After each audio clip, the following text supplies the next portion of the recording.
अच्छा, इंडस्ट्री में अंग्रेजी का बोलबाला ज्यादा है। मैंने कुछ दिन पहले एक फिल्म में थोड़ा सा काम किया। उस फिल्म का नाम 12th फेल है, अभी आने वाली अगले महीने 27 अक्टूबर को आएगी वो फिल्म। उसमें मेरी भूमिका स्क्रिप्ट राइटिंग में ठीक ठाक थी और बाद में एक्टिंग भी मुझे करनी पड़ी। मेरा अपना ही रोल है, अपना ही कैरेक्टर है, छोटा सा है। ऐसा नहीं है कि मैं फिल्म का हीरो हूँ, छोटा सा रोल है। कहीं आप जाएं और आपको बड़ी निराशा हो, थोड़ा सा है। तो मैं स्क्रिप्ट राइटिंग कर रहा था। फिल्म हिंदी की है। विधु विनोद चोपड़ा उस फिल्म के डायरेक्टर हैं और प्रोड्यूसर भी हैं। तो उन्होंने मुझसे कहा कि स्क्रिप्ट हमने लिखी है लेकिन उसमें थोड़ा सा काम करने की जरूरत है। फिर तय हुआ कि हम फिर से स्क्रिप्टिंग करेंगे उस फिल्म की। तो करीब 70 सीन है, जिनमें से अनुमान से 20-25 मैंने खुद लिखी हैं। वो बड़ा मुश्किल काम होता है। मुझे लगता था कि 2-4 दिन का काम होगा, लेकिन वो 6 से 8 घंटे में एक सीन हो पाता था। तो 2-2 दिन में जाके एक सीन पूरा होता था। बड़ा मुश्किल काम था। फिर खारिज भी होता था, उसमें फिर अमेंडमेंट्स होते थे। 100 बार तो फाइनल ही हुआ, फाइनल नंबर 2, फाइनल नंबर 3, ऐसे करते करते फाइनल होता था। इंटरेस्टिंग बात क्या है कि जब स्क्रिप्ट मेरे पास आई ओरिजिनल हिंदी भाषा में, पर रोमन लिपि में थी। यानी फिल्म में जैसे मान लीजिए सीन है कि मनोज के हाथ में 2 नाली बंदूक है, तो क्या लिखें? MANOJKEHATHMEDONALI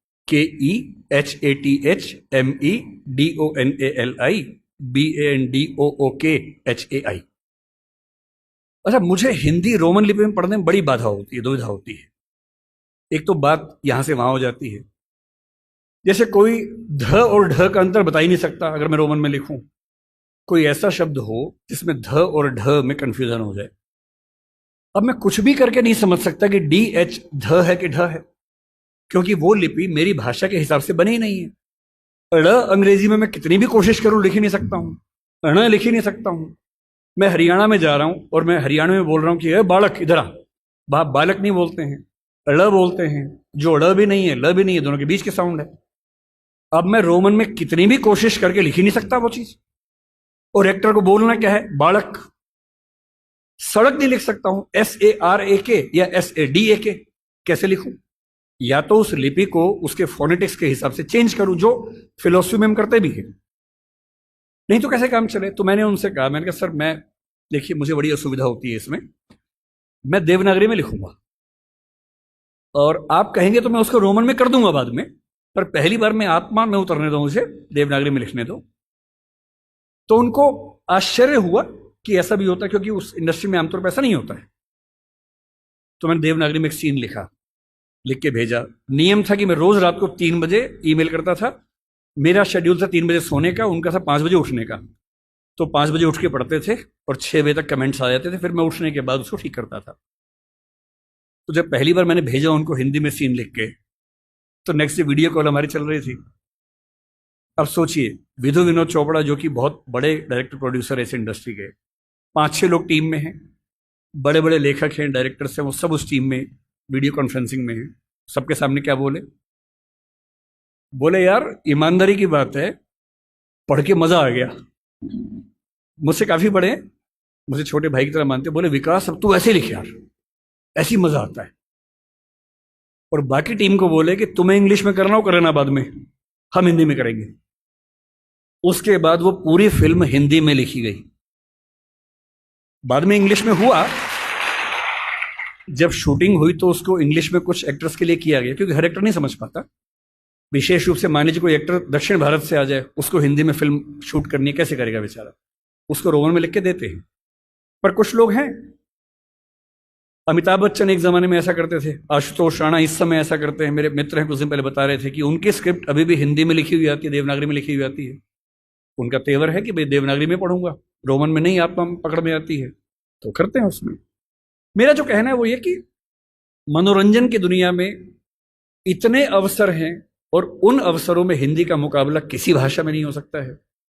बस थोड़ा सा अपनी ताकत का एहसास करिए, घबराइए मत, डरिए मत। हिंदी समाज की सबसे बड़ी समस्या एक ऐसा डर है जो बिना किसी वजह के, जो मिरांडा को था। वो योग्य थी, समझदार थी, पर उसको ये एहसास करा दिया गया था कि तुम सही फैसले नहीं कर सकती हो, तुम्हारे फैसले हम करेंगे। यही हिंदी समाज की बात है।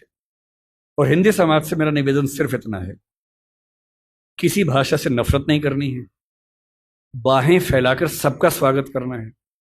अंग्रेजी से भी मोहब्बत करनी है, उससे ज़्यादा तमिल तेलुगु से करनी है, उससे ज़्यादा हिंदी से करनी है, और सब भाषाओं को साथ लेकर, उर्दू को भी साथ लेकर, आत्मविश्वास से भरकर, बिना किसी हीन भावना से युक्त होकर, सोशल मीडिया के इस नए उत्सव को मनाते हुए, व्यापार व्यवसाय की दुनिया में, विज्ञापन की दुनिया में हिंदी की ताकत का एहसास करते हुए जब अपनी भाषा का सम्मान करेंगे तो नज़ारा कुछ और होगा। मैं रामविलास शर्मा, आपने नाम सुना होगा उनका, हिंदी के विद्यार्थी हैं, उन्होंने बड़ी गहरी बात कही थी।